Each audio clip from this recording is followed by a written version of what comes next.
From Carolla One Studios in Glendale, California, this is the Adam Carolla Show. With Gina Grad on news, Bald Bryan on sound effects, and a spirited round of the Rotten Tomatoes game. And now, Kansas City Spread. Good name for Cheese V. Adam Carolla. Yeah, get it on. Got to get it on. No choice but to go on. The mandate, you get it on. Thanks for tuning in, and thanks for sharing with a friend. We love that about you, right, Gina Grad? That's right. Handball, Brian. Where's the sports? Oh, yeah. Well, we're laying this down just before the Super Bowl. Won't stop us from giving our analysis of the game. No, we will get very detailed analysis of the game. We shall have couple of folks, couple of the hardcore guys showing up at the shop, maybe just 5 or 6, 7 or so, along with Sonny and Phil to watch the game. I'm kind of been thinking about my buddy Kevin Hench, who's a insane, and I haven't talked to him about it, but is an insane Patriots fan. Question: Is there a betrayal? Is that the question? Is he rooting for Tom Brady? Bet he's rooting for Brady. I bet he's yeah. That's where my money lies. I feel like the true Patriots fan would root for the Chiefs, right? Because wouldn't you feel a deep sense of betrayal? From the Patriots fans I've encountered on Twitter, they're mostly Tom Brady fans. Like they felt he was maybe edged out a little too soon. He could have brought the Patriots to the Super Bowl this year for all they know. Yeah, I'm trying to think. The only way to kind of try and do this is what if Big Ben Roethlisberger left the Steelers and went to the Bucs? Would Dave Dameshek be rooting for the Bucs? I have a feeling he wouldn't be, but I don't know. And then the question also is, if you're a Patriots fan, you're a fan of the franchise, and you probably don't like it all in one guy's lap. Like maybe you want to make an argument for your great franchise, not your great player. But it'll be why don't we curious. Why don't we get a hold of Hench and Danny Two Sheets, who's also a Patriots fan, and I don't know, find someone else so we can get a little consensus going. Yeah, I don't know. See if you can send a text, Max Zapata. You have Hench's number there. Yeah, see if he's rooting. See if he's rooting. I'm curious about that. I'm sorry. Before we move on, you're avoiding the real question. I appreciate you dancing around it, but we're talking about the Super Bowl. What will you be serving? What snacks are on tap? Yeah, the big question. Well, I gotta. On everyone's mind. I gotta tell you, the first thing I did was clear out my fridge for all the stuff I didn't think I was going to be eating in the next few days, but other people may be enjoying later on today. So I took that. Cheese, meats, crackers, Trader Joe's stuff. And then at some point, because there's only going to be a skeleton crew, we're going to have to make some sort of run. And I don't know what it's going to be yet, but we normally just take a poll, get a consensus, and then I oftentimes pay. So we'll figure that out. I'm still liking the Chiefs at 3 point, giving away 3 points. I just feel like they're going to win by more than that. But I don't know. Someone was talking about weather, and weather. It's weird. Weather doesn't really affect games. Rain doesn't affect it too much. Snow doesn't affect it too much. I'm always surprised on how much they can pass the ball when it's raining out there or snowing out there. But wind does kill the game. And if it's windy, I heard it could be windy. If it's windy, that does fuck up the passing game quite a bit. So that'd be a good argument for the under. Yes. I would think the only thing that really, this is based on nothing, but besides just heat and it just being hot, I guess football players are used to that. I would think the only thing that would really affect you if you're not used to it is elevation. Yeah. Even that. No, you're right about a normal person, but even that with like world-class athletes, you're still going to have a high-scoring game, potentially. Probably also balanced out a little bit when you think about these games in Denver, for instance, that the ball travels a little further on the field goal attempts. Yes. So all of a sudden you're guy that maxes out at 50, maybe he maxes out at 54 now, and maybe it's good for another 3 points throughout the course of the game. Something like 4 of the top 5 longest field goals ever have been kicked at Mile High Stadium in Denver. Wow. Yes. Mm-hmm. Including the previous record holder, even possibly the current record holder. I don't know offhand, but yeah. Or maybe it's tied with, Jason Elam? Yeah. I miss Dempsey. Was it Tom Dempsey? Yeah, with the foot. Tom Dempsey had like no right foot, had like no kicking foot. So he had a club foot. I think we've talked about this. I think he's come up. They made his shoe as just a block. It looks like half a shoe with a block. Looks like you cut the end of a shoe off and just put a block at the end of it. Sorry, did you say that was his kicking foot? Oh yeah. Is that allowed? Isn't that almost an advantage? Well, it's how the guy was born. I know, but that's what I'm saying. With that kind of shoe squared off like that. No, he wasn't born with the shoe. Thank you. And he probably didn't wear it to junior high either. It's a kicking shoe. But it was during an era when guys had a kicking shoe. Yeah. Oh, they still do. But did everyone get a squared off shoe? Yes. Okay. Gina, there's kicking shoes that have the laces like off center. Like the center's like almost on, the laces are almost on like the side of the foot, like the 3/4 mark. They have a kicking shoe. So they had an old style kicking shoe, which was just a squared off shoe. It was a regular cleat that was squared off at the front, and that's when everyone would do the straight ahead style kick. Once they got into the soccer sidewinder, then they had a kicking shoe that was different when they started kicking it with the top of their foot versus the front of their foot. So Dempsey had his cut off foot and his blocked off kicking shoe, while other guys in the league had a kicking shoe as well. So probably wasn't something that people frowned against, but it was. I see. It was kind of nice. Looks like a really bad loafer. And it was nice having a guy with that crazy disability holding a sports record, and he also had a withered arm too. I don't think he had a hand. Oh yeah, he had the right foot and maybe the right hand as well as his hand was bad. So probably not a lot of chances he was going to do a fake kick where they do the direct snap to him.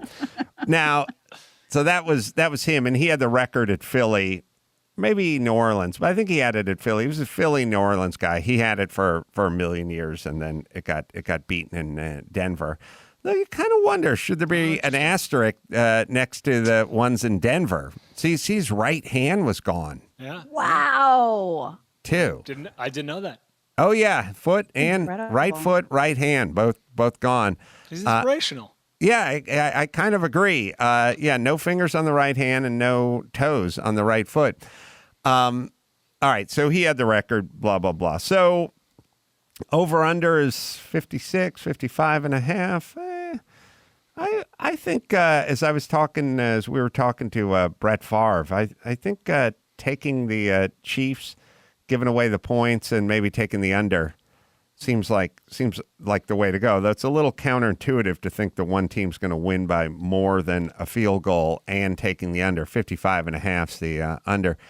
They say wind yet, or is it just seem?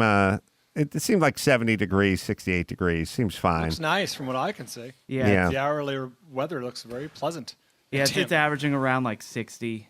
All right. A little over 60. So we'll see how you guys want to put in a prediction so we can have some fun being wrong tomorrow. I don't feel strongly about it, but I would take the Chiefs to win -3. I guess I would take the over, although I spread a couple $100 around on prop bets, and someone asked me yesterday, which one do you feel strongest about? What's your best prop bet? I'm like, both teams make a field goal over 33 yards. That feels like the ultimate gimme. That might happen in the first quarter. Like I feel very strongly about that. What kind of odds do they give you on both teams? Yeah. That seems like a gimme. It also feels like it wasn't outrageous. It was like -140. It wasn't crazy. In the Super Bowl, teams want points and they want momentum, and I feel like they might be a little more apt to kick that 3rd and 2 or sorry, 4th and 2 versus in a game 8 of the 16-game season. So, Gina, what are you doing? You going nuts for your Chiefs? Yeah, I want the Chiefs. I mean, I don't like the idea of just in general of Tom Brady being this superhero / super villain that can do all this on his own and he takes the win where whatever team he goes to. But come on, I want the Chiefs to win. It's great for the city. Agreed. All right. See, we got some calls up there. I just wrote down a thing that I hadn't heard in a long time, which is I was thinking of those Christmas songs, and they're going like, in the winter we can build a snowman. Walking in a winter wonderland. Is Parson Brown. Right. Now, I never knew what a parson was. Yeah, me because either. I grew up in North Hollywood. So I would always just say Carson Brown and pretend that he is Carson Brown, like it was a guy in the town, Yeah. you know? Carson Brown. Carson Brown.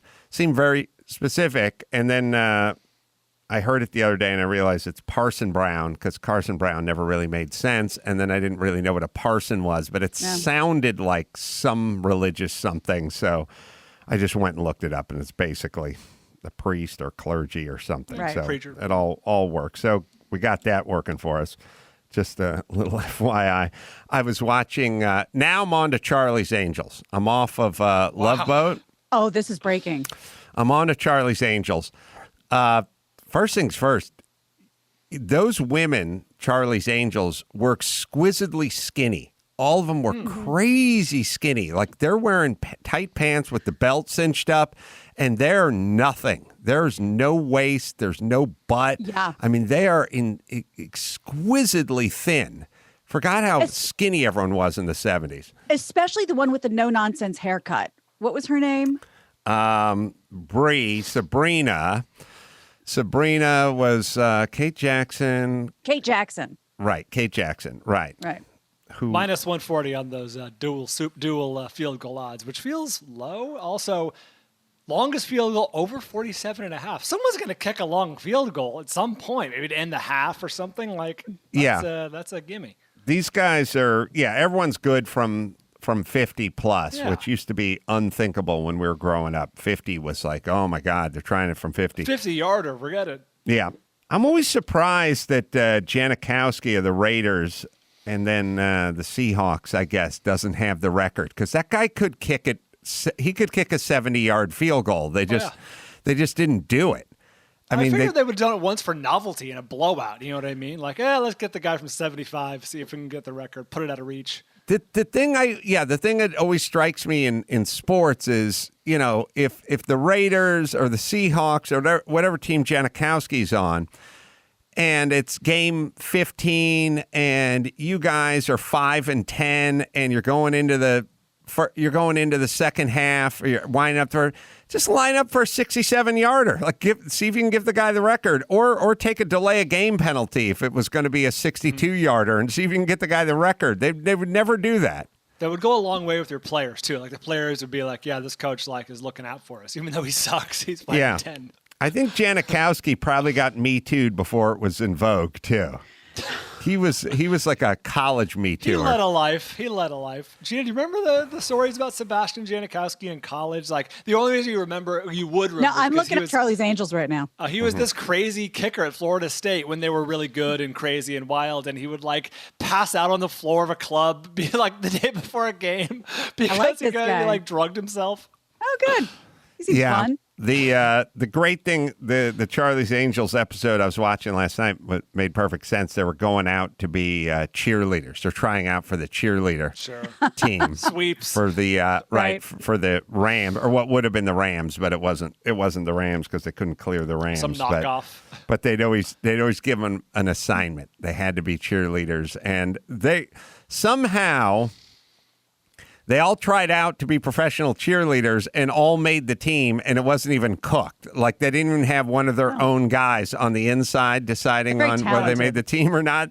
They had 2 days to learn the routines. Their own merit? Yes, and took it. And just in your note about how skinny they are, I'm just going to hold this up. This is a random promo photo. They are rail thin. Even Kate Jackson in jodhpurs looks like she has an eating disorder. Yes, they're all exquisitely skinny, and I think Kate Jackson may have had a little trouble with the booze later on in life, according to sources. And sorry, who was the replacement chick I'm looking at here? There was Shelley Hack, who replaced. Terrible name. Right. Although, here's something I never thought about. Maybe no one's ever thought about it. Cheryl Ladd first replaced Farrah Fawcett, but and then what's her name recently died. God, we'll think of what's her name who also replaced whoever. Yeah, you know who died recently. The Bond girl. She was Jacqueline. No, she was the Bond girl, and she was a Charlie's Angel. Oh, yeah. And she died 10 Tanya minutes Roberts. ago. Tanya Roberts. Tanya Roberts, yeah. Right. Here's the thing about Shelley Hack.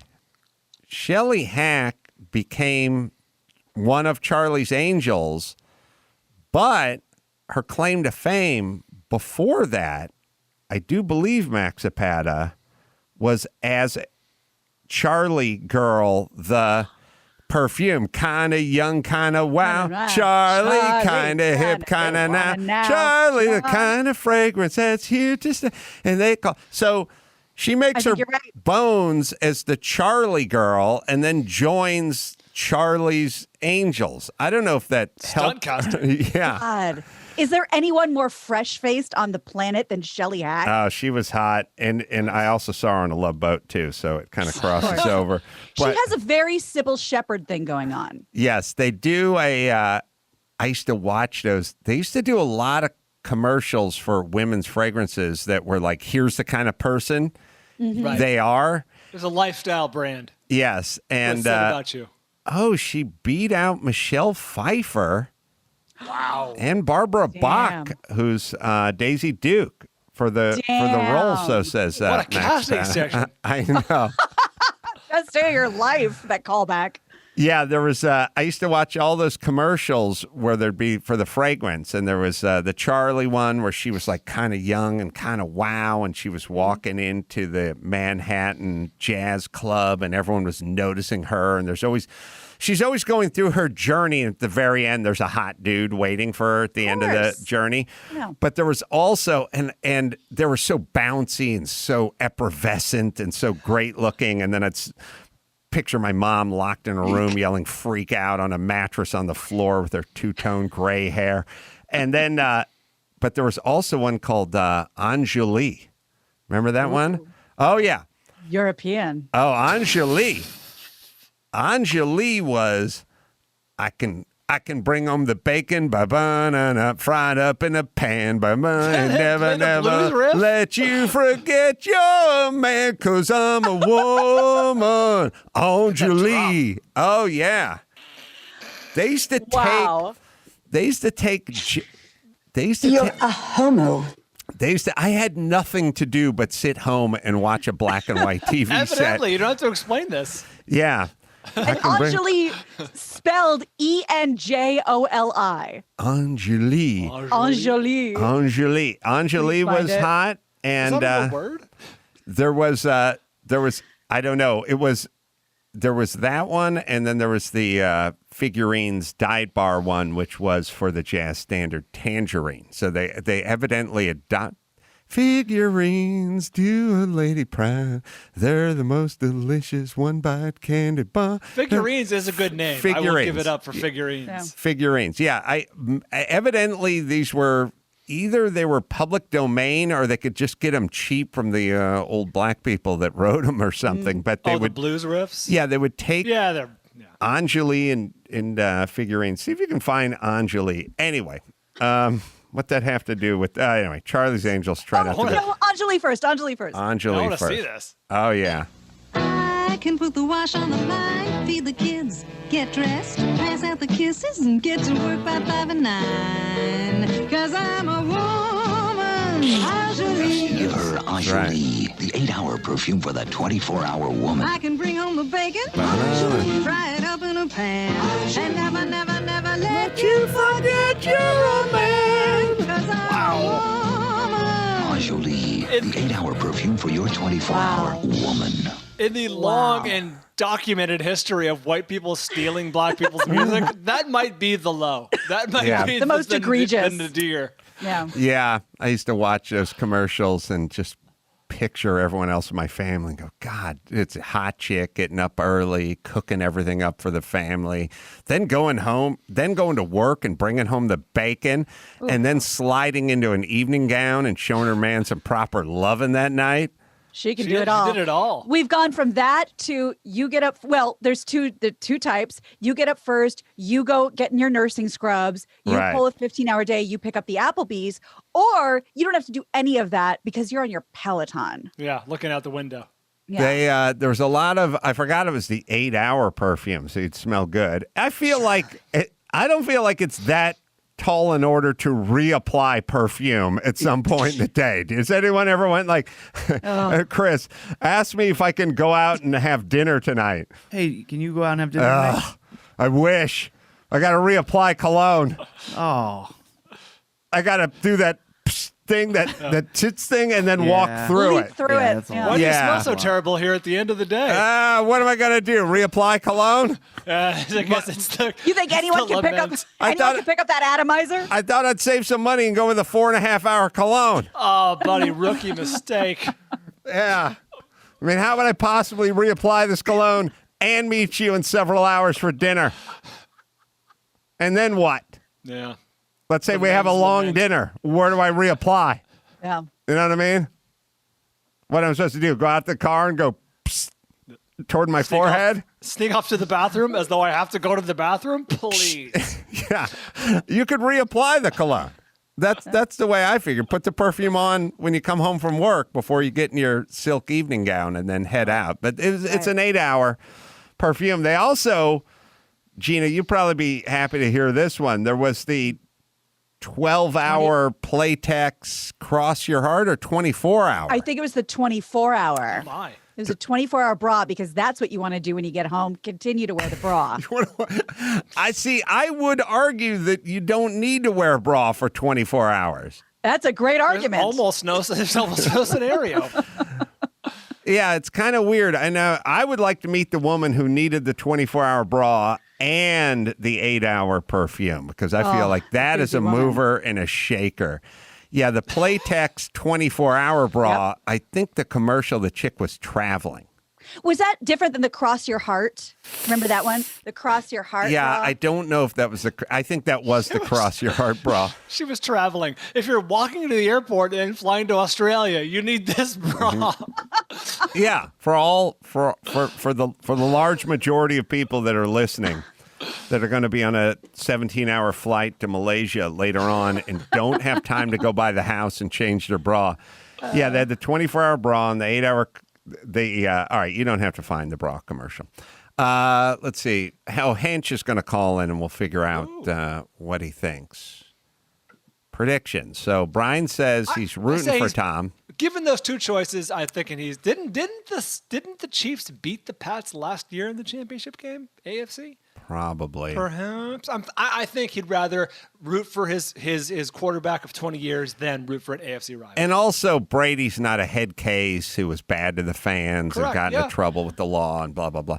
Zach, you're right because I know a guy, Jawan, who is a huge Denver Nuggets fan. He's never been to Denver. He's never been to Colorado. I don't think he's left California. But whoever the big guy on the Nuggets is, he followed to the Nuggets. So I guess you guys are right. That's what you guys do. Zach, Oklahoma City or Oklahoma? Get it on. Get it on, man. Just wanted to get your opinion on something, Adam. Bryan, I'm a cancer survivor, man. Your story has uplifted me throughout the years. Good, man. How are you doing? How are you feeling? I'm 10 years in, and everything's good, man. It was stage 4 non-Hodgkin's lymphoma, but in the clear. So not a real cancer? Wow. Not a real cancer, man. Just I'm messing around. Phony one. Messing around with you. That's awesome, man. Keep good work. Yeah. So I tweeted a photo of the window decal in question. I've been accused by several random strangers of being a QAnon conspiracist. I could not give a shit less about them. It's just the window decal of my favorite band, and that's all it is. And I do know, Ace, how you feel about, adults having that kind of outward demeanor, but it's pretty subtle. Yeah, I don't. If you like a band, put the sticker up. That's little, fine. Stormtrooper thing in your corner of your window, whatever. Well, that's too far. Yes. Queens of the Stone Age fine. has the big kind of Q up top. The sperm. That's good. Yeah, it's good. That's the one. But people think it's QAnon, huh? Keep it. Fuck it. Oh, God. Like, I'll see people taking photos, like when I'm walking back from the store or the grocery, of the back of it. And then I've had a couple ladies ask me, how dare you? I'm like, what, drive a vehicle? Wait, question for you, Zach. Is the decal just the Q, or does it say Queens of the Stone Age? It's just the Q, but I've had it on there since before QAnon was even a thing. Yeah, you may want to update that. Like girls named Katrina, who all of a sudden started going by Cat in the early 2000s. What about Karen? Yeah. Oh, Karen's, yeah. Or Karen. So I have an aunt spelled Karen. with a Q? You're going to have to, yeah. We're coming to Oklahoma City, Bricktown Comedy Club, by the way, 26th, 27th. You want to swing by? Gonna be there, my man. Oh, I love that. Yeah, there's part of me that's like, leave it, fuck everyone. Then there's the other part of me, it's like someone's going to take a frozen bottle of water and chuck it through the back of your Ford F-150 slider pickup truck. Do you have a Ford F-150? It's a Toyota 4Runner. All right, truckish. Hey, Zach, say hi to Mike August when he's in the lobby collecting the book he sold you on the 26th. I will, and I'm going to bring him 27th. toilet paper from Oklahoma. It's the finest toilet paper I'll ever receive. Yes, I've Here's heard. your carry-on. Yeah, he'll smell it and want to know what the vintage is, but don't worry about it. Oh, That's it's what used. he does. It's used. Oh, Mind you. okay. Come on. Thanks, Zach. Update that with the one that says Queens of the Stone Age, and you're good. Let's see. Let's talk about Kim Kardashian and some of sycophants trying to get out of prison. I don't know what that is. Hey, Joe, 29, Wyoming. Hey, everyone. How's it going? Hi, guy. Yeah, so, she's been brought up in the news a couple times about the pseudo-legal work she's doing, I guess. But almost nobody's talking about some of the obviously guilty rapists and murderers that she's trying to get out of prison. And there's one specifically that I want to ask you about. Mm-hmm. Do you remember the Chino Hills Massacre? No, what year? I think it was 1983 or 1984. All right. Keep going. But Adam's varsity team traveled to an away game. Right. I thought I was going to trigger the crystal brain here, but I guess not. But Chino Hills Massacre. basically, a guy escaped from a prison and camped out at a house, and then the next door neighbors, an entire family, ended up getting murdered and their car stolen. And she thinks he's innocent, even though his DNA is all over the scene. The evidence against him is on the level of OJ. Yeah. Well, and also he was in prison before that, right? For being Rape, accused I of think. kidnapping rape of an underage girl in Pennsylvania. Yeah, I guess my feeling would be if I was involved with these kinds of projects is I would kind of stick to the drug dealers and the drug mules and those types before I got to the murder people. The low-level offenses. Or even higher level minus a corpse left behind, possibly, because that just feels like once you start getting into rape and murder, then it's like you got to be real sure that person wasn't involved in that activity. Whereas with the drug stuff, they could have definitely been involved with that activity. But, I don't know, victimless crime to some degree. Who cares? They've been in jail for 18 years. We need to let them out. But if you rape somebody or kill the family, then I think I would look into that. Yeah, it's kind of a weird thing because we're at this spot where we're living it in L.A. with our new DA, which is Gaston, I think. Gascon. There's a lot of guys who committed horrible atrocities in like 1979, and they're still in jail and or prison. And now these guys are 78 years old. So like one thing is like, well, they're old. They don't pose a threat. Let them out. We don't want to have to pay all their medical bills from inside prison. Then the other is well, tell that to the 16-year-old chick who was hiking, who he killed in 1983. So who would have never had a chance to have a family, kids of her own, graduate high school, and all that kind of shit. It's a good point, Joe. I appreciate it. Here's a suggestion. If Gavin Newsom caves and somehow lets this psycho out of prison, he should have to live at Kim Kardashian's house. I agree. He's going to move in. She's got plenty of room. Yeah, especially now with the divorce. Is it up to the governor for a federal crime? I don't know. What the fuck do I know? I do like when people make those suggestions. Like he's going to have to live at the Kardashian house. That's good. It's a good sitcom, but I don't know if that's actually going to happen. Although I was thinking the other day, because I like to sometimes just walk and think about super un-PC thoughts. What do you guys think of this? If you're accused of sexual assault by somebody and it's proven you never met them or never sexually assaulted them and it was all a lie, you get to have sex with them. No. Come on. That sounds fair. Fair is fair. It's almost biblical if you think about it. It is biblical. It's biblical. It is. Yeah. Right. Okay. Just putting it out there. Hey, I'm just the question asking. is, what do we think about that? I'm just asking. Well, it would prevent a lot of false allegations. I'd be accusing a lot of starlets about raping me. Kristen, 43, Buffalo. Hey, Adam. Hey, Bryan. Hey, Gina. Hi, girl. Hey, how are you?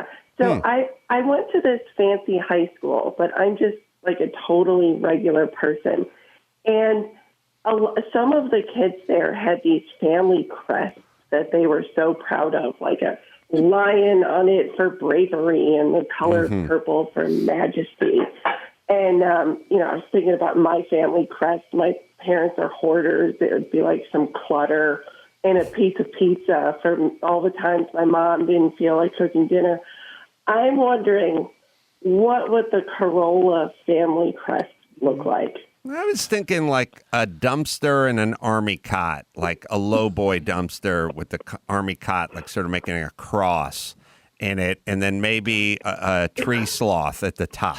A biorhythm wheel in the corner. That's right, with like a penny saver where you'd put scripture or Bible or something like that. And the whole thing is inside a biorhythm wheel. Yeah, that's right. VW square back. Yeah. Thanks, Christina. All right, we got Hench to. We're gonna have him chime in. I want to know. So Bryan says rooting for Brady. That's my guess. I'm going to say rooting against Brady just for fun. Gina? Yeah, my first thought was he's got to be rooting against, so I'm going to stick with it. All right, Tommy John, Valentine's Day, do's and don'ts. Do look like a champion in your new Tommy John underwear. Don't forget to get her the buttery soft Tommy John loungewear. When you're wearing Tommy John, you're so comfortable. You can do everything better. Dozens of comfort innovations. Once you try Tommy John, you're never going back. They don't have customers. They have fanatics. I'm wearing mine right now.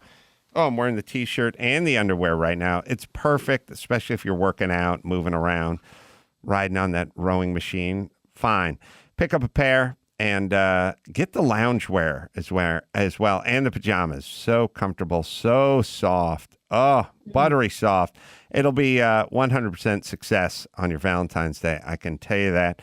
No risk, by the way, with the best pair you'll ever wear. It's free guarantee, right, Dawson? For a limited time, go to TommyJohn.com/Adam and get $20 off site-wide, including limited edition Valentine's Day gift sets. Go right now. Last year, they sold out in just 5 days. Get $20 off site-wide, plus free shipping at TommyJohn.com/Adam, TommyJohn.com/Adam. See site for details. All right, we'll take a quick break. We'll come back with the great Kevin Hench right after this. Adam Carolla's I'm Your Emotional Support Animal, navigating our all-woke, no-joke culture, has over 1,000 5-star reviews on Amazon. Here's one. I had never heard the author in the book, but when reading the review, I don't relevant especially to what is going on in our world today. The author tells a lie is no power, puffing is word and completely insincerity. in the first book I had read in year that a series called No Pat Down. A lot of people feel that way. Thanks, Ozzy. Pick up I'm Your Emotional Support Animal, navigating our all-woke, no-joke culture, and leave your 5-star review on Amazon. Get all the links at adamcarolla.com. Well, the great Kevin Hench, writer and sometimes director, Last Man Standing, of course, and Hammer and many other, Rode Hard, many other ventures as well. Kevin? Hey, buddy. Hey, buddy. How you doing? I'm good. You know, obviously devastated that we're not going to be hanging tonight in our usual spot. I agree, but I was speculating as to whether you would be rooting for the Bucks and Tom Brady or not. There's an argument both directions. So, well, this is what's been so crazy for me this season is, you know, as a typical Boston sports douchebag, I've always been capable of going, okay, now you're dead to me. You were super important in my life, and now I hope you never get another hit if you're Mookie Betts with the Dodgers or, you know, any of the guys who've left Boston. That's the deal usually. So I was really surprised to find myself physically incapable of rooting against Brady this year. Like I was kind of overtaken by number 12 dropping back and surveying the field. And I was like, I just rooted for him all year, and I'll be rooting for him tonight. And I guess that's the weird hole he has over me and some of Patriots Nation. God, I forgot about the Boston douchebaggery. I discounted that altogether, but the power of Brady overtakes. Well, I was telling Simmons we could make a coffee table book of our texts complaining about Tom Brady, and it'd just be called Massholes, the worst fans in the world. Mm-hmm. I mean, you know, but one of the things I think Simmons and I were doing the last few years when Brady would one-hop a pass to the flat or he would turtle before the rush got there, I think we were emotionally preparing for this. Like, we were like, okay, well, I'll break up with him before he breaks up with us. Mm-hmm. You know, we're children of divorce, so the other shoe's always going to fall. And so I just, you know, I was ready to emotionally part with Brady, and I've been quite surprised at how in love with him I still am. Does this, speaking of divorce, does this kind of feel, because he's been playing pretty damn well with renewed vigor, does this feel like you finally separate from your wife of 19 years who's put on a bunch of weight, and then all of a sudden you see her 4 months later and she's dropped all the weight and has a new man? Like, do you feel like Brady's cheating on you a little bit? Like, well, my marital analogy is this. You have an awesome wife for 20 years that you completely take for granted. Then midlife crisis, you have a horrible divorce. Then you bang a cocktail waitress and you marry her because she's going to make your life perfect. And Cam Newton was the cocktail waitress who threw 8 touchdowns and 10 interceptions. You're like, I got to get out of this relationship. What happened? Oh, your wife's doing great. Yeah, she's in the Super Bowl. Right. Wow. Does good analogy is Cam Newton is gone. He's not going to play another year for Belichick, is he? For anyone? Or for anyone. He's terrible. You're like, oh my God, I guess it is an advantage to be able to throw a spiral. Can we make fun of our own Dave Damashek, who said in earnest 2.5 years ago that Cam Newton was heading for the Hall of Fame? He might have just been driving in that direction. Maybe he wasn't saying professionally. Heading toward Ohio. He put it in ways. Oh, yeah. Maybe I'm going to double check that with Shaq because that's true. Certainly not professionally. No, I don't think he meant it as a football. I think he meant more of a latitudinal, longitudinal kind of way. Jesus Watching Christ. the Patriots this year was like watching a game right after the forward pass was invented. Like it was still an experiment.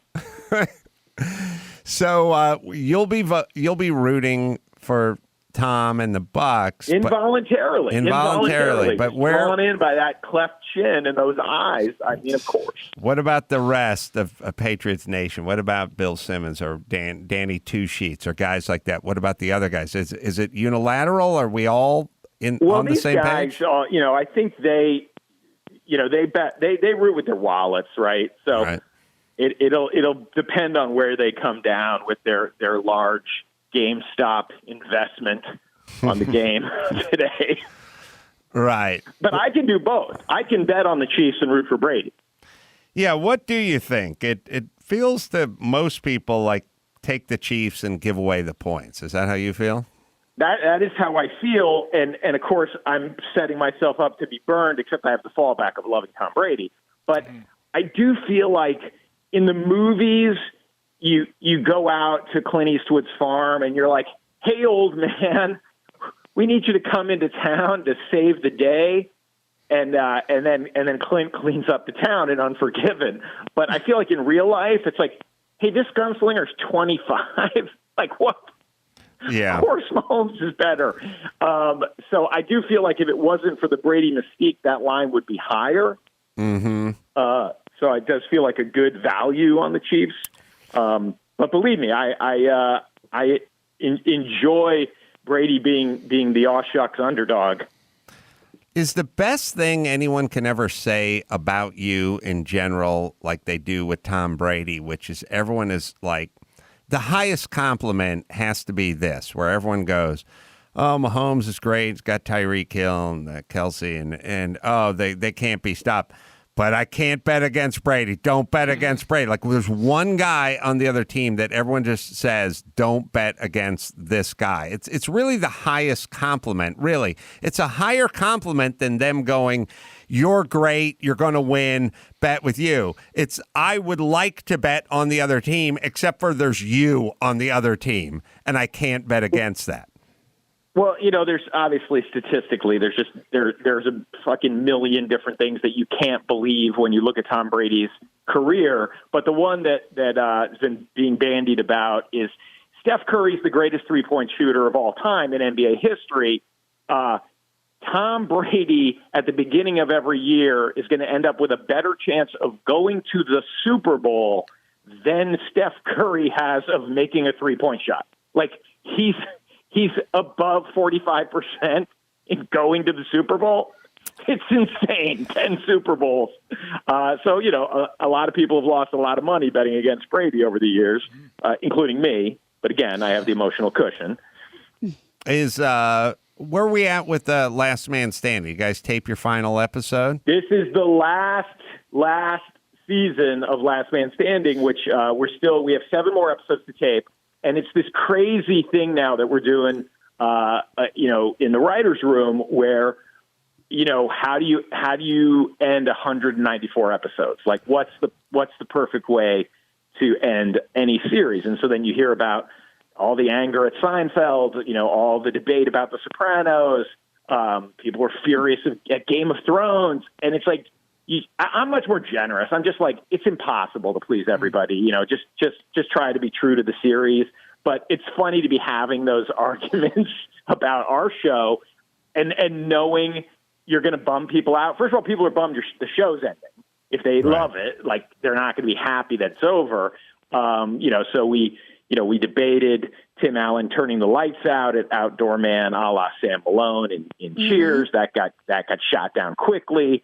I've been angling for a kind of a Tim Allen, Nancy Travis moment at the island in the kitchen, looking at their grown children and just basically going like, we did it, babe. We did it. Because that's all there is in life. Did you get your kids out of the house successfully? Wasn't there a surreal Bob Newhart last episode? Yes. Yeah. Suzanne Plachette. It was all a dream? Next to Suzanne Plachette. Yeah. And don't forget Bull Shannon in Night Court, who I think was taken by aliens in the last moment of the show. That's always an option. They're rarely good. So you got to come up with the scenario or for the last episode, And then whose flagpole you have to run it up? Do you have to run it up Tim's flagpole, right? Well, I mean, yeah, you definitely have to ask Mr. Allen how he wants to go out. The nice thing for us, which is the dream, is that we haven't had to really check with the studio or network for years now on what we're doing. Yet at a certain point, you just earn the right to tell the stories you want to tell. And if we want to write it and Tim wants to perform it, that's what we'll do. So for you'll be done with the Last Man Standing. Still doing Mr. Glacius on Netflix, right? With Fluffy. And then just going out and pitching the shit out of everything, right? Well, I sold 2 things, during the over Zoom. So, got to write those, get those on the air, and keep on keeping on, living the dream. Yep, you're quite a role model to yourself for sure. Everyone but my kids. Yeah.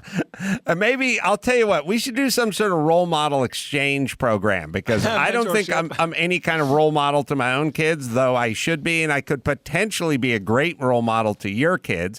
Your kids have obviously written you off in the role model department, so I could be a role model to your kids, and I feel like my kids need some fresh role model blood in their life, and certainly your story's inspiring. I was thinking of you because Gigi just turned 7.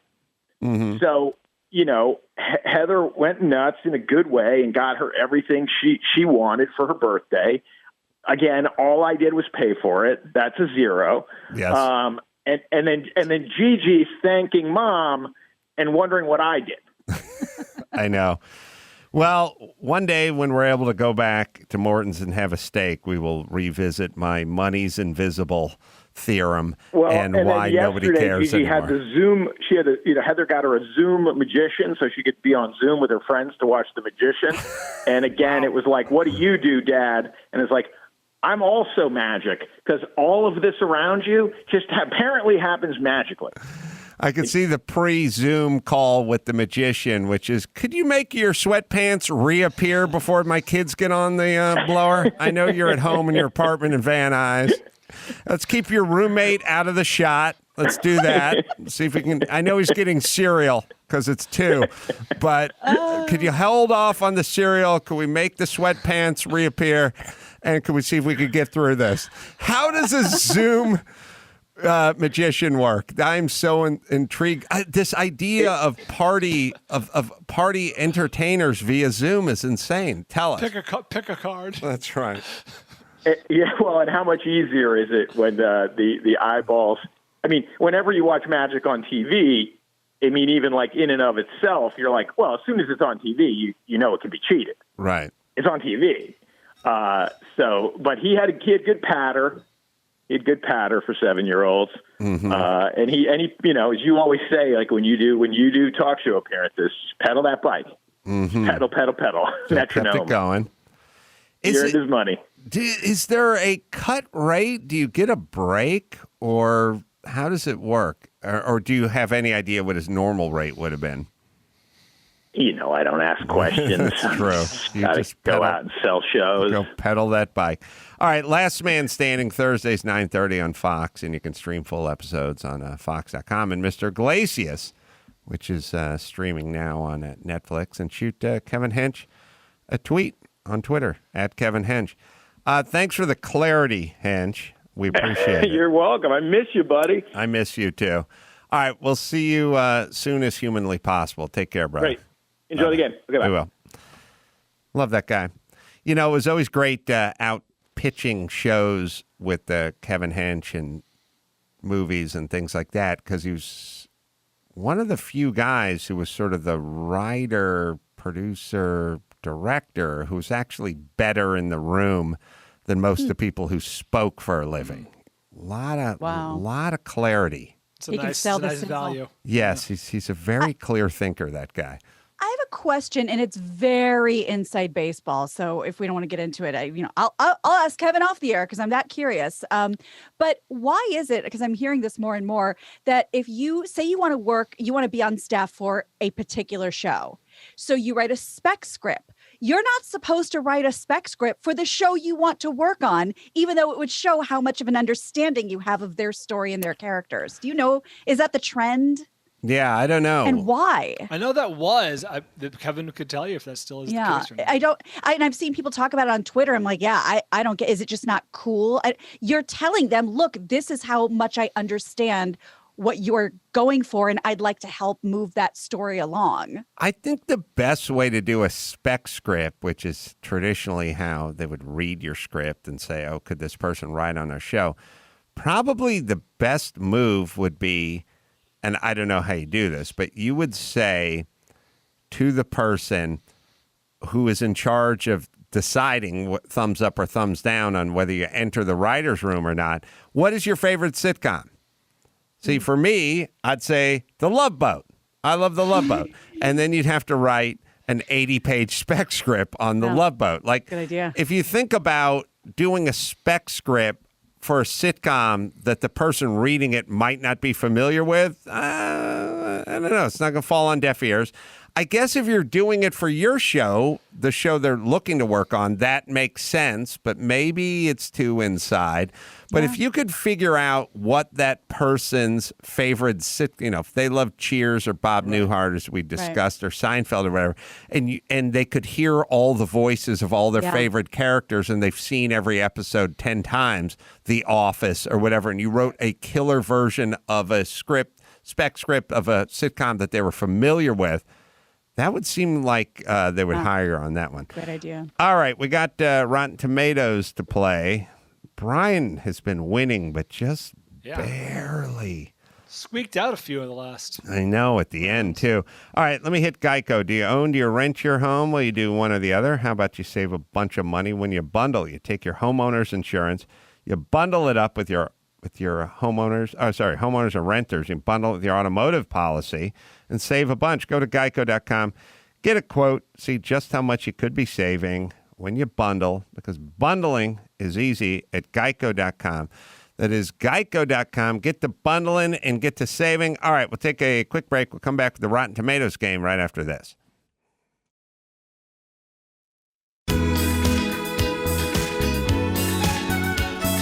Listen to that noise. It's a high falsetto voice. It can only mean one thing, and you can feel it. Got some names of flicks, and the gang makes their picks, guessing if it's rotten or fresh. If they guess it exactly, we'll get a bonus 5. It's the Rotten Tomatoes game. You know how we do it. Give me the Rotten Tomatoes game. Now it's time to play it. So before we begin, you did mention that Bryan did just squeak out a win in the last 3 games. He's won the last 3 games by a combined total of 8 points. Wow. That's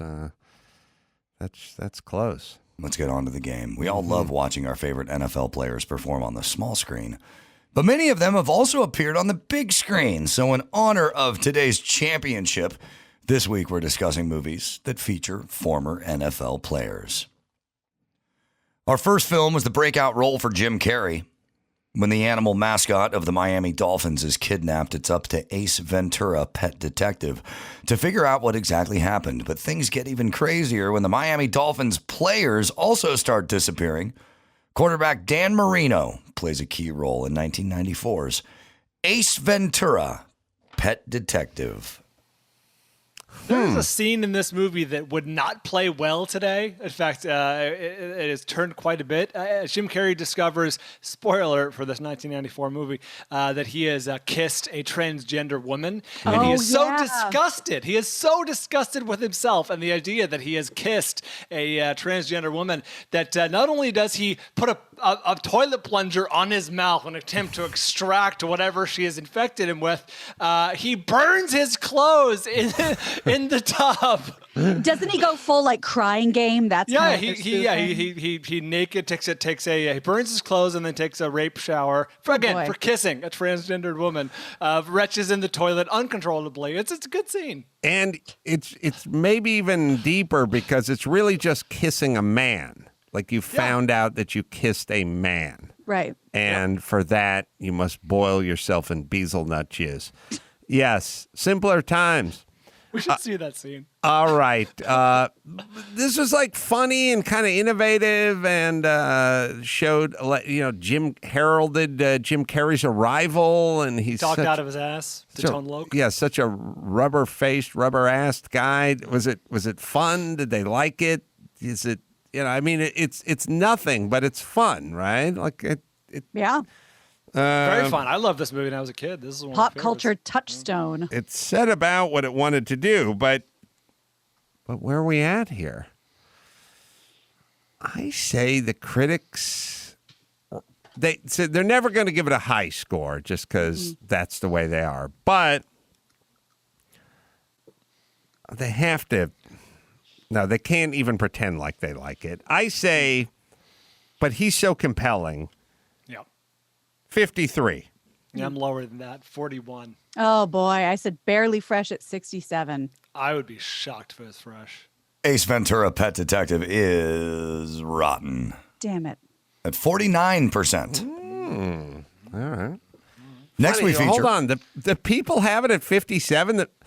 That doesn't seem that high for the people. I thought usually the people crank it up a little. Enjoyable, crowd-pleasing, funny. Yes. I thought. Next, we feature an NFL player who's certainly more famous as an actor. In fact, he only played 7 games for the Oakland Raiders back in 1970. Hammer. But since then, Carl Weathers has popped up in everything from Rocky to Happy Gilmore to Toy Story 4. Not interested. He stars alongside Arnold Schwarzenegger and Jesse Ventura attempting to fight against a mysterious creature with superhuman strength and alien technology. In 1987's Predator. I don't care what the score is of this. This is a good movie. I'll stand by this movie. Yeah. Lots of good characters. Very diverse cast, and they all had their own thing going on. And there's also that great scene where he's sitting at the desk and they do the super sweaty bicep hand slap, and he's like, "You've been sitting, you're lazy. You've been sitting at the desk too long." It's like, why? I have pushing too many pencils. Yeah, I've got veins coming out of my fucking delts. Like what? It's maybe the manliest movie ever. Yeah. Could it be? I mean, with Jesse Ventura and there's manlier, worse movies, but this might be one of the best manly movies ever made. Yeah. Okay. Shane Black, who was the glasses nerd guy, went on to become like a very prominent screenwriter. Oh, I did not know that. I think he wrote Lethal Weapon. I mean, he wrote a number of movies. Kiss Kiss Bang Bang. All right. So what's not to like about it other than the genre? And we always have to kind of, the critics have to poo-poo the genre, but if it's exciting and it's well executed and it's good, okay. All right. God. See, this is the problem with this game is you're not trying to figure out whether this was a good movie. You're trying to figure out the temperament of the critics. And this is also 87, so we'd had a few years of just dumb, macho, shoot 'em up, you know what I mean? Mindless, blow 'em up. Right. So I wonder if this suffered a little bit. All right. Critics are douchebags, 68. I'm real close to you. This should be really high, but I think that they criticize it for what they think it is. 70. Whoa. See, I was going to go higher, but then I started looking at that poster, and it is tough stuff. 59. This is a very good movie. Predator is certified fresh. Yes. At 81%. Ooh, nice. Wow. They did go for it. All right. It's a good movie. It is. John McTiernan, he did Die Hard. This is good. And again, we have a former NFL player whose career has exploded since he took off the jersey. Terry Crews, maybe best known for his Old Spice commercials, and of course, President Camacho in Idiocracy, which we've discussed here on the game. But let's move away from football to talk about the competitive world of ping pong. Cruise has a small but memorable role in this Christopher Walken comedy about a deadly sports tournament hosted by a notorious criminal from 2007, Balls of Fury. Oh, Jesus. Seems like they came up with the title before they made the movie. A huge comedy with tiny balls. All right. Didn't see This it. wasn't like this wasn't a Fairly Brothers or something, was it? It feels like it, doesn't it? But I don't think it is. I don't think it's even up to that quality. Oh, okay. Who saw this movie? No. Nobody? All right. I barely remember it existing. Yeah, it was just kind of the title. Not sure why they made it. maybe the Dodgeball. Did the Dodgeball movie predate this? Oh, that's interesting. I don't know, what year is this? 07? Yeah, Dodgeball was before this. I think maybe Dodgeball ushered in some of this stuff. All right. Critics didn't like it, but how much didn't they like it? Walken's always funny. I'm going to say 29. I should have gone lower. 22. 22. Wow. Balls of Fury is rotten. Oh, yeah. At 21%. Oh, I needed that. Wow. Well, speaking of notorious criminals, J Simpson, before his film career inexplicably stopped in 1994, he's acquitted. He starred in a trilogy of films straight from the files of Police Squad, and Leslie Nielsen stars as Frank Drebin, a detective attempting to uncover a plan to assassinate the Queen of England. Ricardo Montalban, Priscilla Presley, and George Kennedy co-star in 1988's The Naked Gun. Truly one of my favorite movies. I was gonna say, I don't know. This is one of the kind you kind of want to recuse yourself because it was so the sweet spot, being a little kid and loving this movie and watching it for years, on HBO. So I don't know if anyone else loved it as much as we did. Oh man, It's I love so this. smart. It's so smart. When they do, everyone always kind of remembers the big stuff, but I always remember the little stuff. Like whenever, and they used to do this on Police Squad, the TV show, whenever they were in the office and they were talking to the lab guy who was experimenting with his new shoes, they had the big guy with the banana. The banana. That was great. That was all great. great. A visual gag just later where they walk through the door and Frank Drebin walks around. He goes around the set. He goes around the set. That kind of shit cracked me up the most. Do you remember that, Gina? Yes, I do. It was like, I don't know why that shit was so funny. Yeah. I don't know if it was in the script. I don't know if Leslie Nielsen just decided to do it. I don't know if they decided to do it sort of on the spot, but I don't know why the subtleness of that.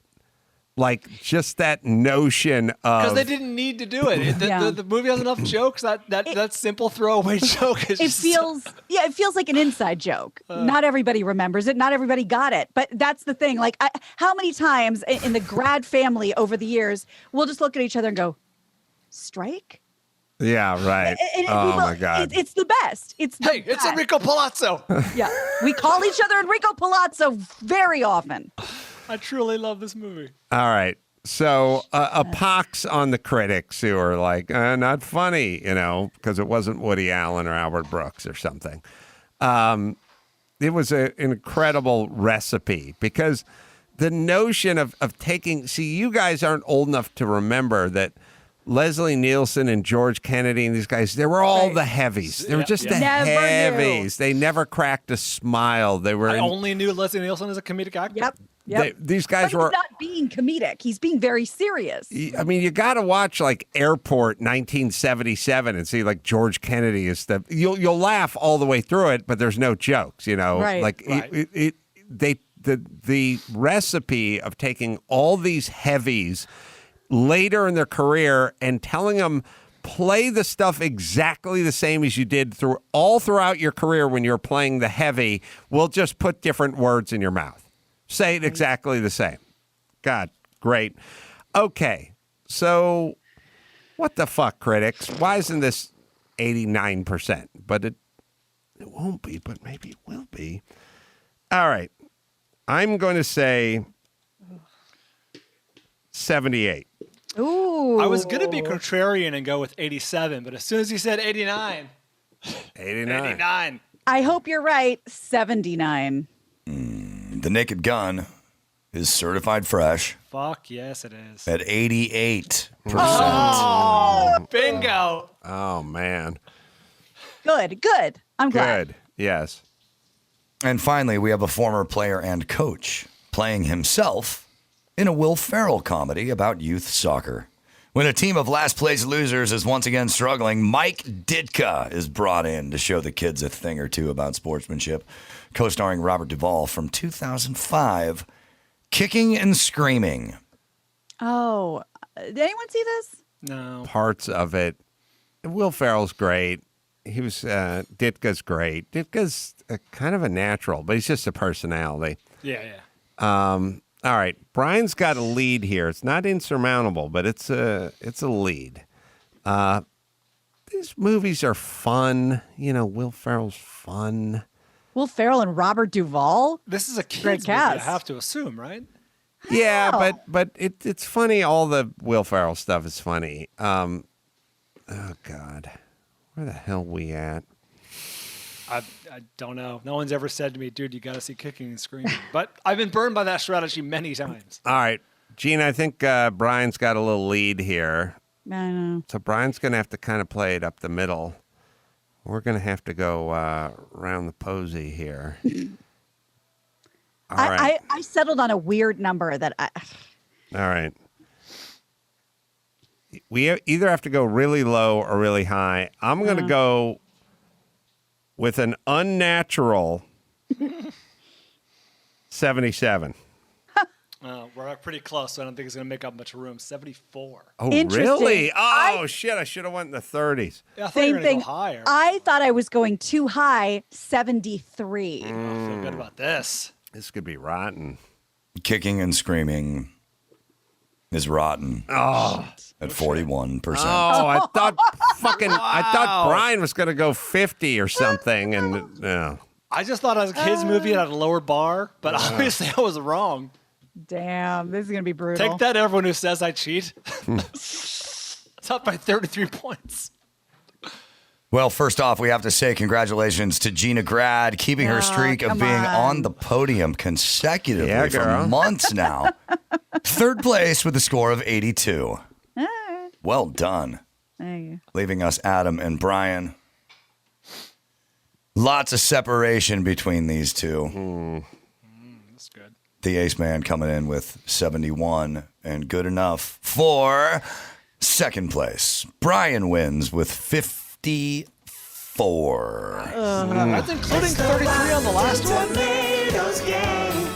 You know how we do it. God damn it. So I thought Brian was just going to come in the middle, and I was going to either go high or low. That's what I thought. Lou's got some chuckles. I should have went low instead of high.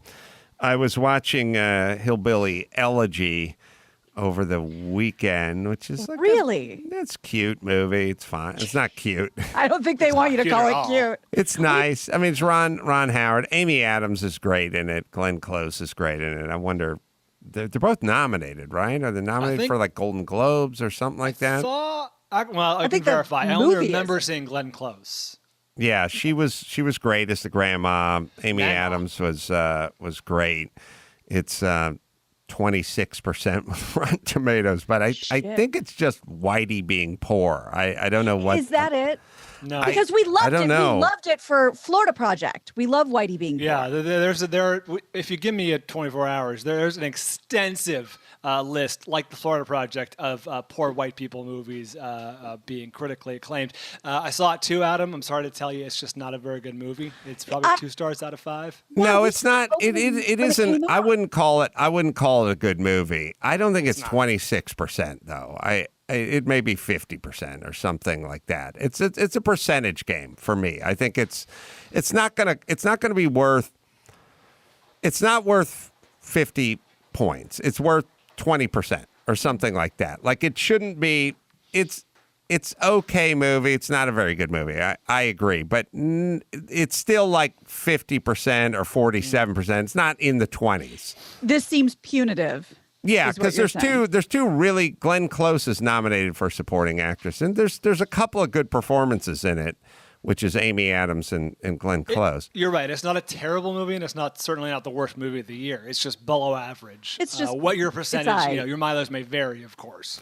I think so my argument with Rotten Tomatoes is always that it's not enough to tip it 50%. It's enough to tip it 20% or 30%. Like, it's enough to get it from 45 or 50% to 26%. It'll bring it down. It won't, if a movie is great, it'll be good. If a movie's good, it'll be in the middle. If it's in the middle, it'll be bad. That's depending on the theme. Like, I think, so I guess my contention is if you took this entire movie and you just made it a Puerto Rican family, then it would probably be in the 50s. That's my take. It shaves a few points. That's my contention. It's not enough. It's not enough to take it down to zero.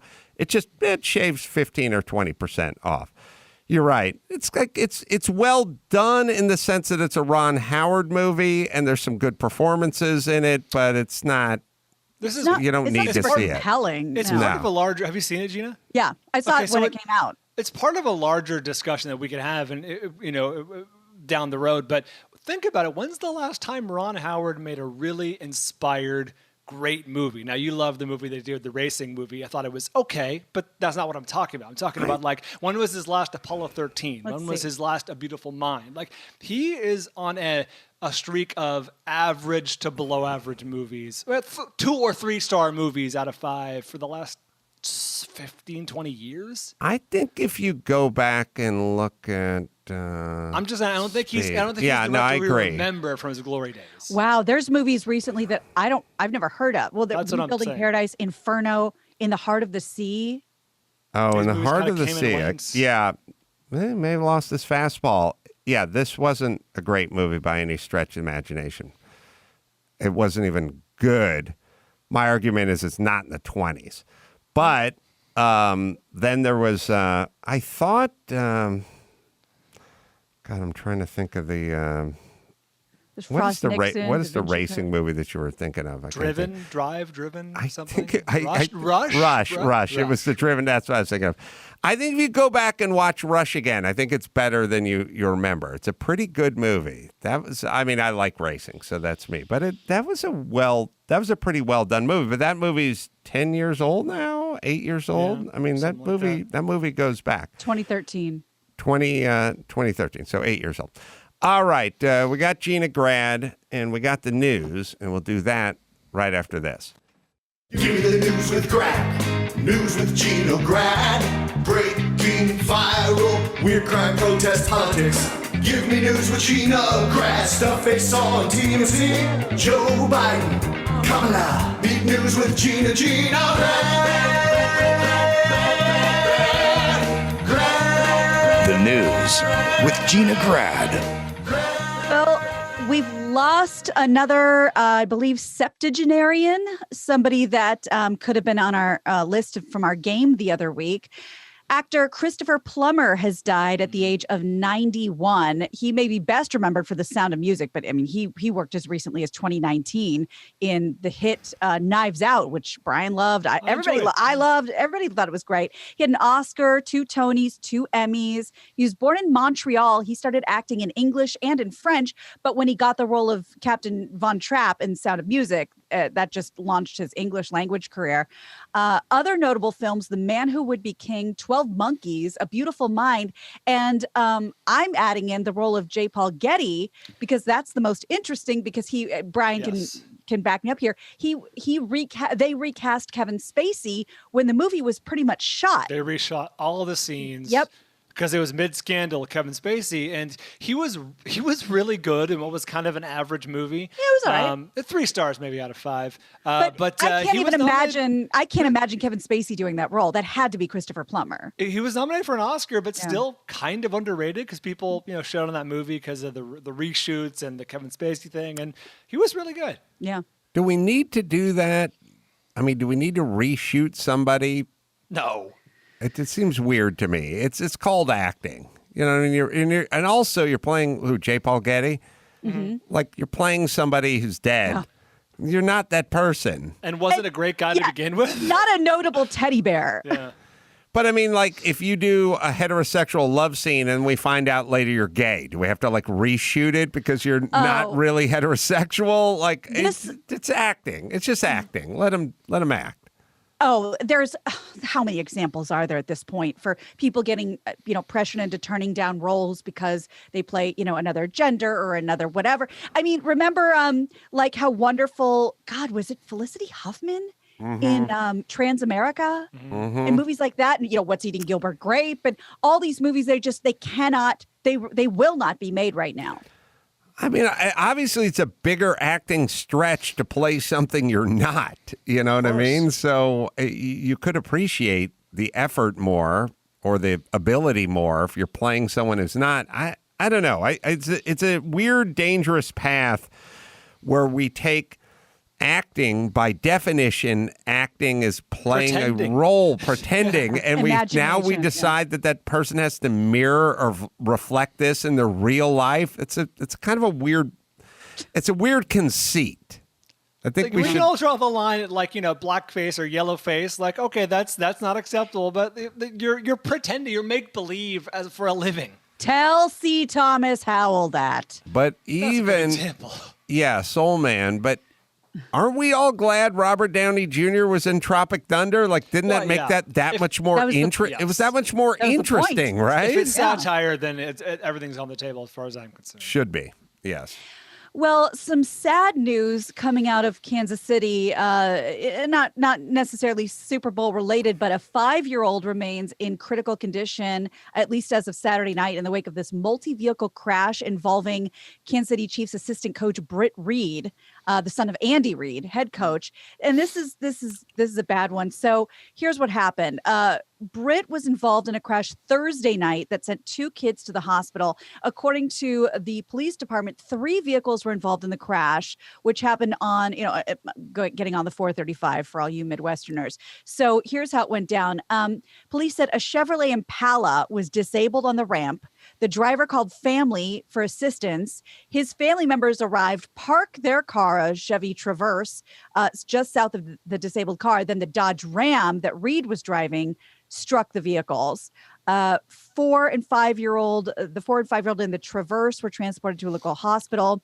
5-year-old sustaining life-threatening injuries. The drivers of the Impala and Traverse not injured, just the kids. So we'll keep an eye on that. I would say Garrigus could probably get you out of trouble if you're driving a car that said Ram on the front of it and you rear-ended someone. Jeez. I'd say that's not my fault. It's right in the title, number one. Number 2, comes with a warning. I almost got into an accident last night, and it was very close, which is, and I've run into this a few times. You guys tell me. There are 2 kinds of drivers that drive me insane, and they're both sort of cut from the same retard cloth, which is they're the people who are heading down the highway, and there is the left turn lane or the median in the middle, that space in the middle if you wanted to turn left into a business or whatever. And what they do is they drive in the left turn, the left lane. They drive in the left lane and they start to brake and they almost come to a stop in the lane and then they move over. And my thing is move the fuck over and then brake. Don't brake in the highway and then move over. That's why they've created this space for you. Then there's the sympathetic breakers where you're going along. I was driving along the canyon last night. I was going through the canyon and somebody in front was like trying to kind of pull over and trying to get off to the shoulder and like clearly needed to slow down and move over.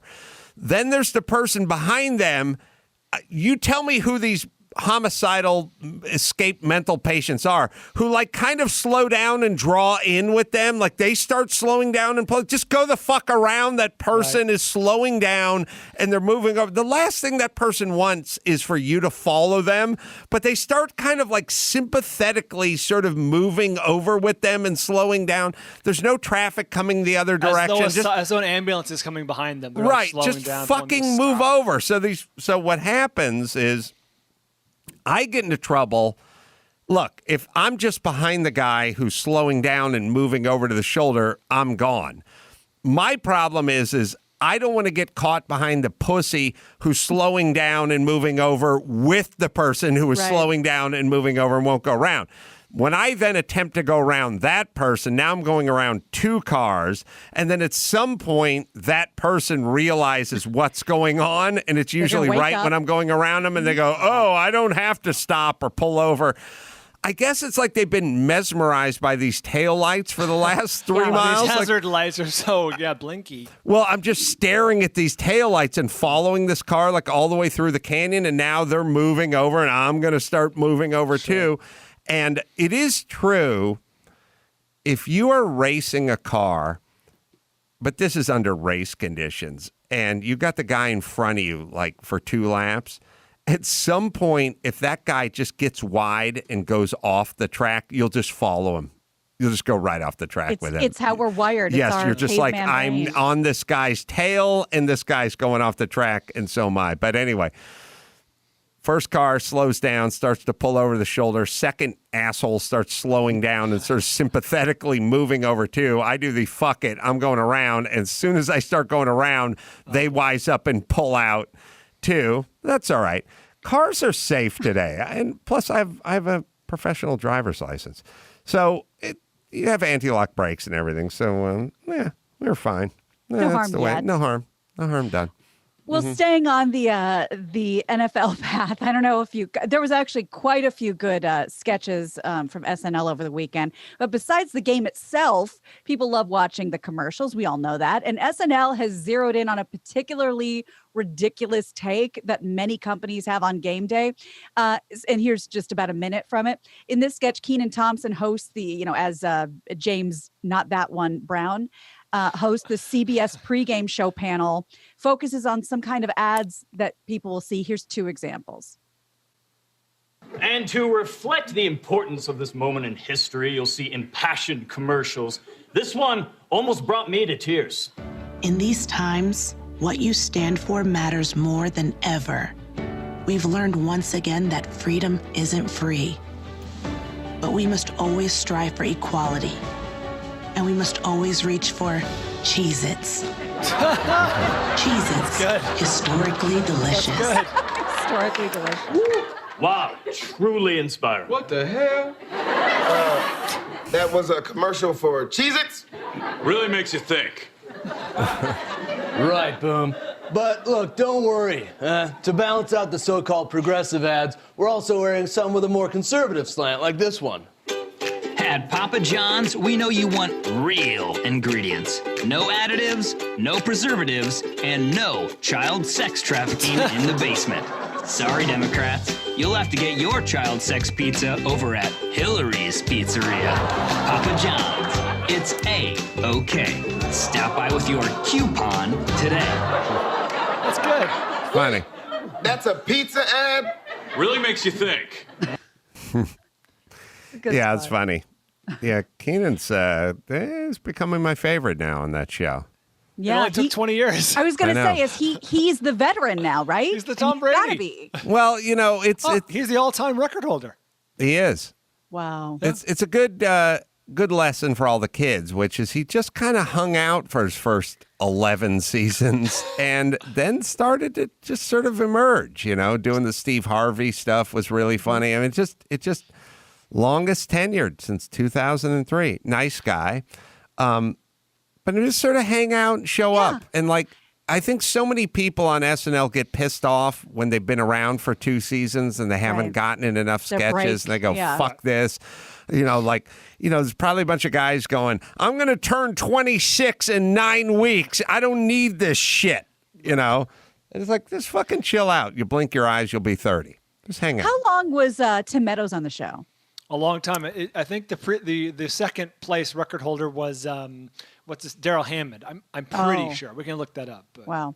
Tim Meadows, one of the few guys who got his name extended versus shortened. So Robert De Niro's Bob De Niro, but if you're talking about Tim Meadows and you're an SNL guy, it's Timmy Meadows. Like if you're really? one of the if you're Dennis Miller, you'd say Timmy Meadows. Like you have to make it your own. They normally shorten it. In this particular case, one of the few cases where the name was lengthened.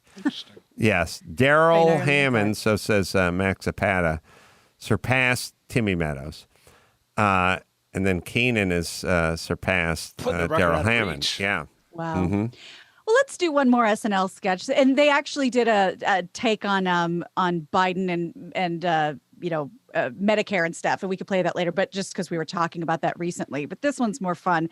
SNL took a stab at cancel culture by having Lowell Fitzroy, played by Mikey Day, and Janet Noonan, played by Heidi Gardner, stop by Weekend Update to talk about a new crop of people who are on the cancel culture chopping block. Here's a short clip. But there was one group who were seemingly immune, children. So we expose problematic kids and cancel them. I'm sorry, you cancel kids? That's right. We call them out on Twitter. Here's an example. This pig's name is Chase Powell. He said to a female classmate, "You don't have a wiener, you have a vagina." Expel him now at Pine Tree Elm, or you support classroom harassment and stand with predators like this bile-spewing piece of sourdough bread. Hashtag Chase Powell is over party. Yes, come on. There's one more. Yeah. Come on. Hey, how old is that kid? That pig, he's 5. And let me tell you, he's going to have a hard time finding a job now. And so will this little rat we canceled. We need to talk about Oliver Carson. This prep school pig is a homophobe. He asked a friend in his playgroup why she had 2 daddies and no mommy. Normalize bigotry much? Hashtag flush this turd, feces emoji, hand wave, bye. Yes. Yes. Yes. That kid looks 3 years old. Oh, so you're defending him. Interesting. Yeah, this is why we need comedy people, because they make these sorts of points in a way that senators and politicians and school teachers don't really make them. That when you see this, you go, yeah, of course. It's insane. It's ridiculous. But so once you go, okay, this is insane to cancel a 5-year-old, then you have to go, well, then what age, when does it stop? Would it be okay to cancel 11-year-old or 17-year-old? Like, when do we get to, when is our cutoff? Yeah, good for them. That's good. Lamar Odom and Aaron Carter are going for it. The two will fight each other in a celebrity boxing match, according to TMZ. The 41 7 feet tall. The 41-year-old NBA star and the 33-year-old singer are already in training for the 3-rounder set for the Showboat Casino in Atlantic City on June 12th. TMZ says the men have been working hard in the gym and that they're taking the fight very seriously. Celebrity boxing honcho Damon Feldman says this fight could be one for the record books. He says it's going to be a war, man. Could be. Yeah.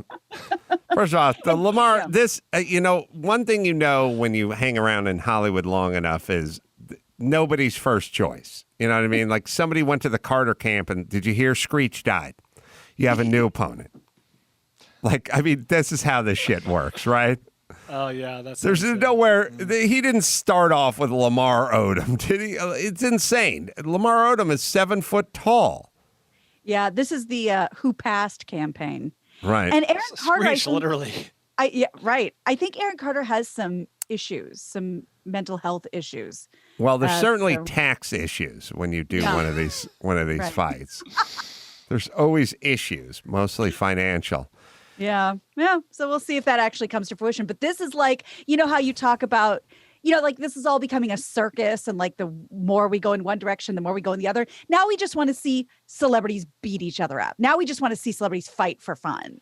We do? Because it's, these matches draw eyeballs and they're paying them.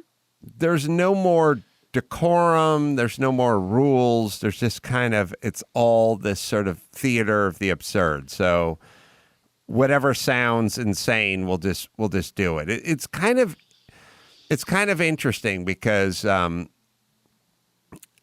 so here's the new chapter we're at with the society. I always think about it. It sort of makes me think about the cancel culture, which is like years ago, Dennis Prager used to say that the ACLU has a lawsuit against the county of Los Angeles because their lowercase t's look like a cross.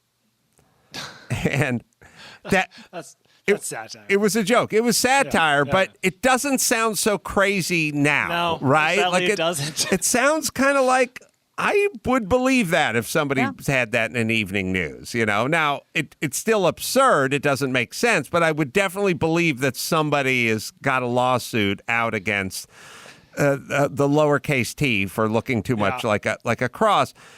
And we're just kind of there now with celebrities fighting and craziness everywhere. You were talking about acronyms.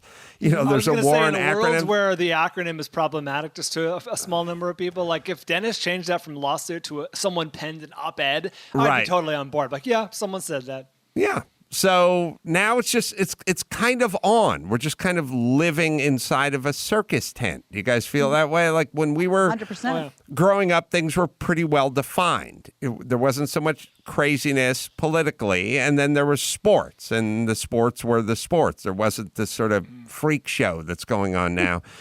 And, although with all of this going on, there hasn't been like a celebrity porn tape that has dropped in a long time. Yeah, that's so 2000s.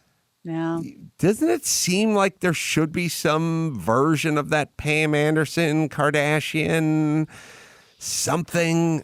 You know what? We talk about the pendulum swinging the other way. There has been a lot of leaked nudity from celebrities, but it's been, how could you do this to me? This was private. This was on my phone.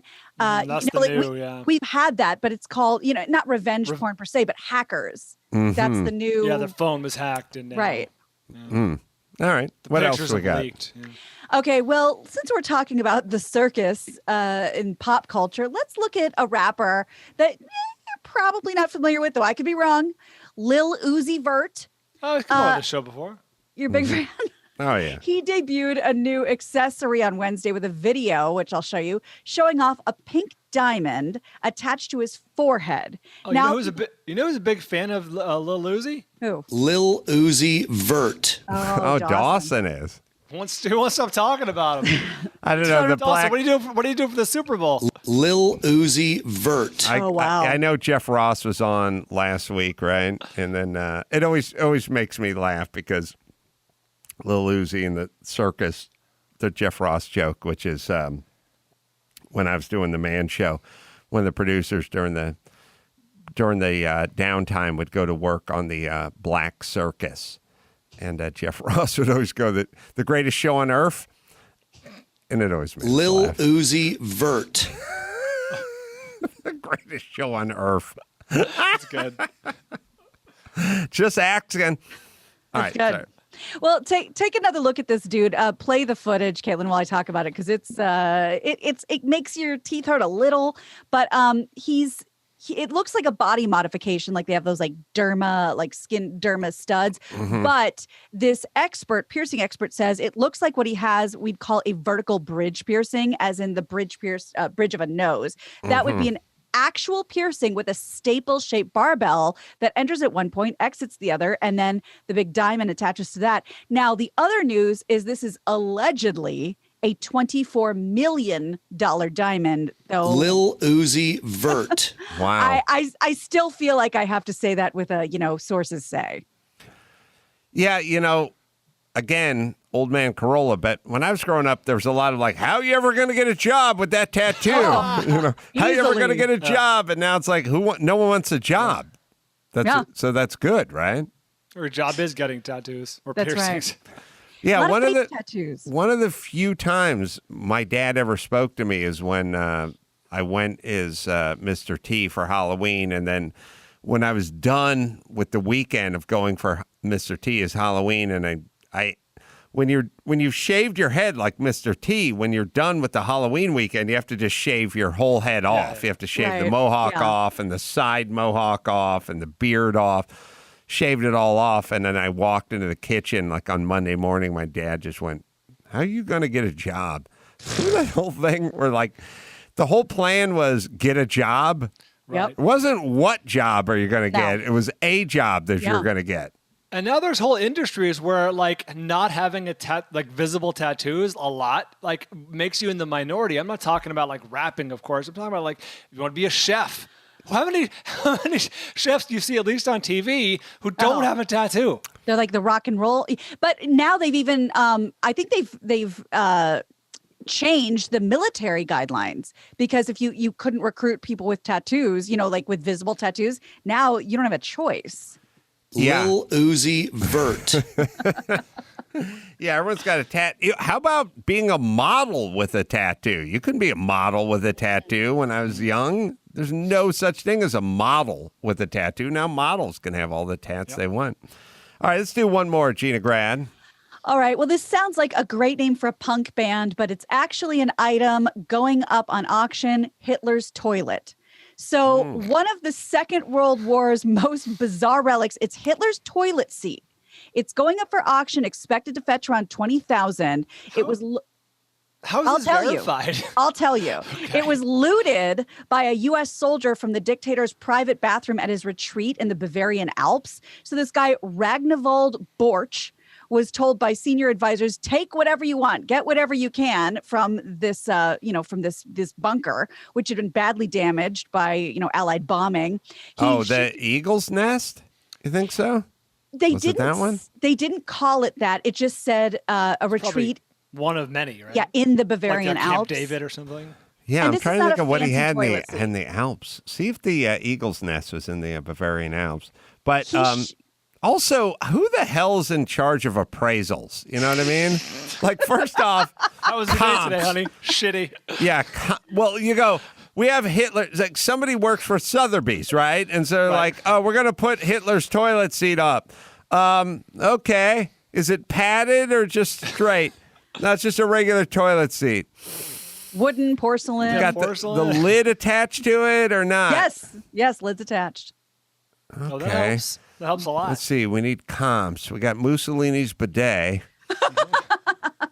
That one for what? 13 cents? What? Almost 14 grand? Well, with the VIG. Don't forget about Chairman Mao's chamber pot. Okay. Here, write that down. Yeah, there's not a lot of comps. But let's see. Idi Amin's spittoon. Yeah. We sold that in Ayatollah 2000. Khomeini's colostomy bag. That was 09, I think that thing went for. That was recession, too. Keep in mind. Right. Castro's Cuspidora. I'm going to say 20. Let's make the estimate 20 to 27K. You're insane. We'll go 15,000 euro to 19,000 euro in case people want the breakdown. Okay? All right, it's your funeral. Who puts the fucking price to these things? Like, look, if you're going to sell a Dino Ferrari, it's going to be $325 to $355 like all day long. But how the fuck do you figure out Hitler's toilet? Well, we're going to find out because the family's selling the seat at an auction in Chesapeake City, Maryland, and the auction ends as you hear this. Oh. So who's interested in this? Who put in bids on this and why? There are people that collect, first of all, they collect World War II and Nazi memorabilia. I know that, but what do you do with this? You just the same guy who, remember the bar, that kind of cool bar that Hitler had with the globe thing? Oh, that was we showed. cool. To give the devil his due, it was a cool. Yeah, maybe right. He wants that too. Also, there has to be the person that's trying to assess the value of this too, that goes like way out of bounds with the comps. Like Newman's watch sold for $17.5 million, right? Yeah. Well, okay. I'm just saying you could get 278 of Hitler's toilet seats for one watch. Wouldn't that? Does that make sense? 10 went for $1 million. Just do the math, people. Yeah. I don't. I think what you do, if you can get this thing for 20 grand, is you just get it and you just install it put the seat right in your entry hall bathroom, and then you throw cocktail parties, you know? And then You'd have to. And some people, at some point when someone wonders, where's it's up down the hall, just to the left, right there in front of the kids' door. And they go, and then when they come back, you go, guess whose toilet seat you were sitting on, Rabbi? Or, you know, whatever it is. They're not all Jewish. Right. So the eagle's nest was in the Bavarian Alps, but he could have had multiple pads, right? Mm-hmm. Okay. Yeah. But I wonder if this is from the eagle's nest. You know what you're sounding like? A lot like an interested bidder.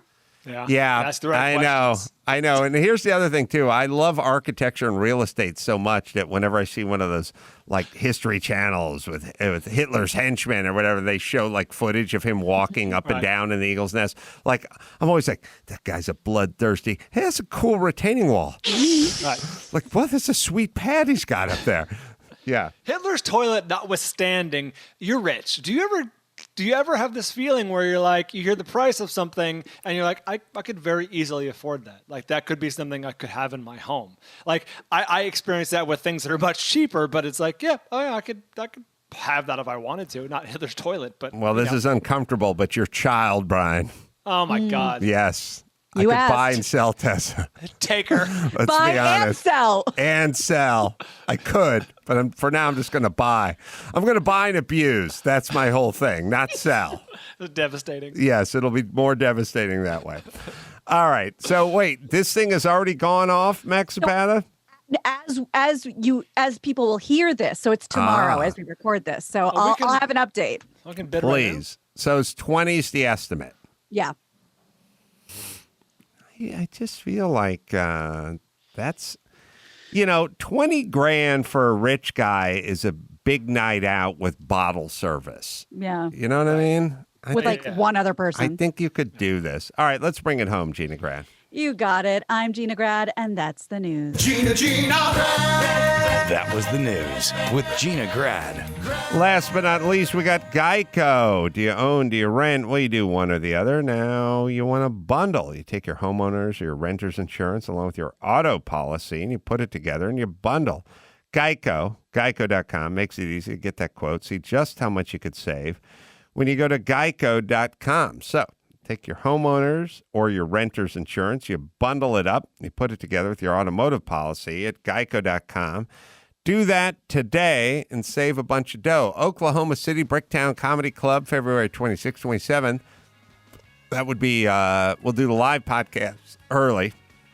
Sorry, I'm belching. Live early, and then we'll do the stand-up later. Ooh. Reno, Virginia City Brew House, March 19th and 20th. Stand up there in Waukegan, Illinois. Genesee Theater, May 6th. Go down Carolla.com for all you need to know. And Chassis, Chassy. And check out all our movies there. Brian, you got something? Important piece of information. According to the New York Post, it is from the Eagle's Nest. Oh, you still have time to bid. I'll say, Adam, there's still a couple hours. See, this is where the Ace Man and the History Channel comes in, y'all. All right. So, until next time, Adam Carolla for Gina Grad and Ball Bryan saying mahalo.